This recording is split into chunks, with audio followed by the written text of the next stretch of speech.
How's it going, everybody? Chad of Firehand Cards going to do another update here for you on the Panini One One Basketball tracker that we've been doing. I appreciate everybody that gave some views to the previous one, even for Sports Card Radio for dropping a link in their latest video in regards to this to my video. We got some extra traffic that way. Also brought some of the Sports Card Radio guys over, their fanboys over to throw some comments down and that kind of stuff. Anyways, I want to put this out there first in regards to the tracking of this product and why I'm doing this, because some people obviously don't watch the whole video or don't listen to the whole video. But I don't believe that, so far by doing this tracking, there's a couple of groups of numbers that you can look at and say, oh, there looks like there's some pretty good cards in that grouping, et cetera, et cetera. I just have to say that, the SCR videos, the title saying 1 and 1 is rigged, and he basically, he tried to summarize my video by saying, if you had a set of cards that was numbered from 1 to 100, then you could say like cards 1 through 10 are X, cards 11 to 20 are this card, cards are not good, cards 21 to 30 are good, et cetera, et cetera. And there's a little bit of truth to that, but I think it's a lot deeper than that. And I have to say that I believe overall this product is not really, it's not like when you're looking at the Kaboom from Crown Royale, and that's one card out of the whole set of Crown Royale. Obviously, I bet if you mapped all of Crown Royale, you'd see something similar to this. But anyway, the Kaboom is one card, and they all fall from what we've seen, or what was purported, and what we've looked up to what's available for us, I guess, from certain YouTube videos. That you can find that within one range of numbers.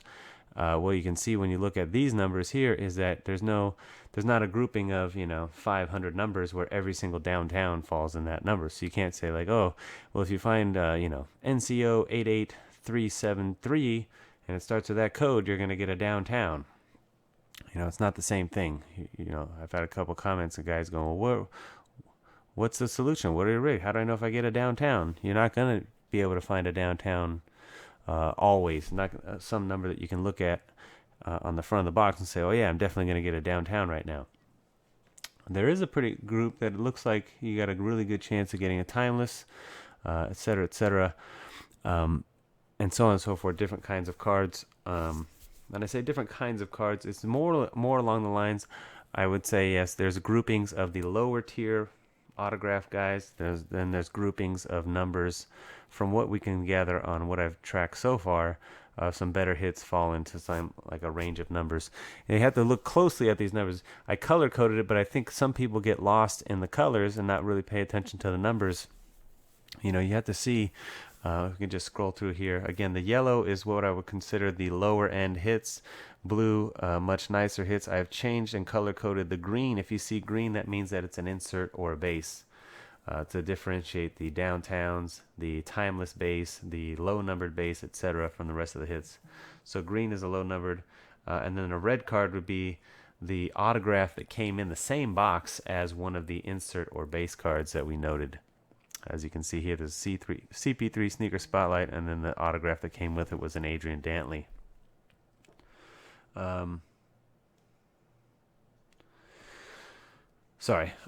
So when you're looking at these numbers, you have to really pay attention to the full number, because you have like a break in here from yellow to blue, and even some of these blues, where there can be a difference of 900 cards right here. Like you say, oh, anything that starts with 37-4, 88374 is going to be really good, but we don't really know, because I don't know what happens between this number 088 and number 919. There's literally almost 900 cards in between those two cards right there. So you have to take it with a grain of salt. Okay, you get lost. You see these numbers, these blues, like a gigantic chunk of blue right there, and there's a big chunk of yellow here. But again, this is 3579 to 3584. There's a gap of 500 right there. There could be some really good cards in between those two numbers that aren't showing up. So it's an incomplete picture. It's fun to look at. Like I said, there's a grouping down here that's pretty, but these are really close together. So you get a group of 1042795 or 5.9, excuse me, 5.901 to 5.936, which is really good. You know, Jalen Greens, Cade Cunninghams, and Mobley RPA. So your top 3 rookies autographs falling in that grouping. But there's not, you know, it's not like we got this one. There's no, this is literally 36 cards. So that could be a stack of 36 cards going into the hopper, et cetera, et cetera. And but you can see the same thing down here, grouping of not so good cards, right? 080 ending in 080 all the way up to let's see, 08. Well, this is a pretty large group, so I can't say that. But 087 or 807, 808, 809, 835, 836, 837. So there's a nice chunk. We can almost assume, you know, we can wholeheartedly assume that, because you have again a gap of about 700 cards between the Sengun and the De'Aaron Fox, that there could be some good cards in there. So I just wanted to make sure and point that out, because I think a lot of people watched the previous video, saw the color coding I was doing, and maybe didn't really look all the way. You had to follow the numbers basically all the way to the end on this one, which I have to say, you know, I don't know. We've only tracked now 129 cards. There are, like I said, you find a group all the way down to about the hundreds, you know, the 75901 to 75939 looks really good. And then even all the way up to 635, and there's another, you know, 100 card difference. Stuff's looking pretty good in that range.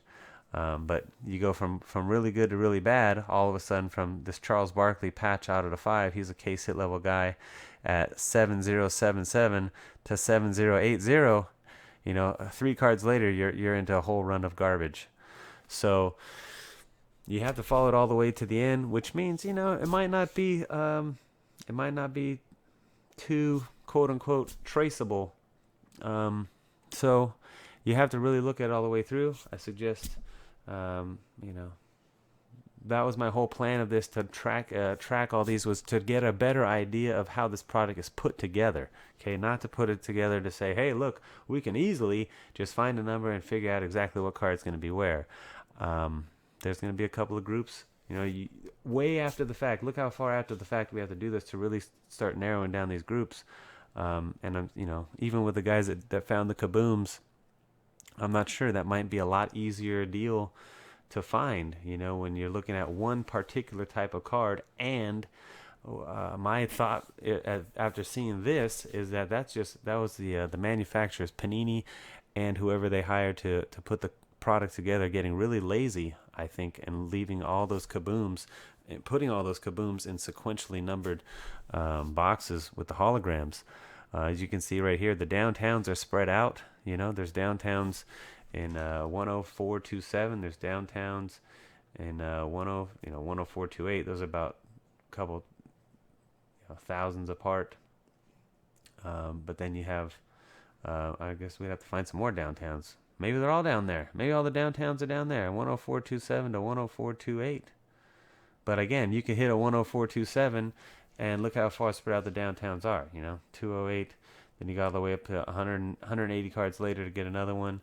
You know, 500 cards later, hit another one. So they're not just chunked all together like they would with the kabooms. You know, to some extent they're spread. And in between these downtowns, there's a lot of crap too. So leave your comments below and let me know what you think. I don't know. Maybe Panini actually put this one together without making it easy for us to find what we want by looking at the hologram codes.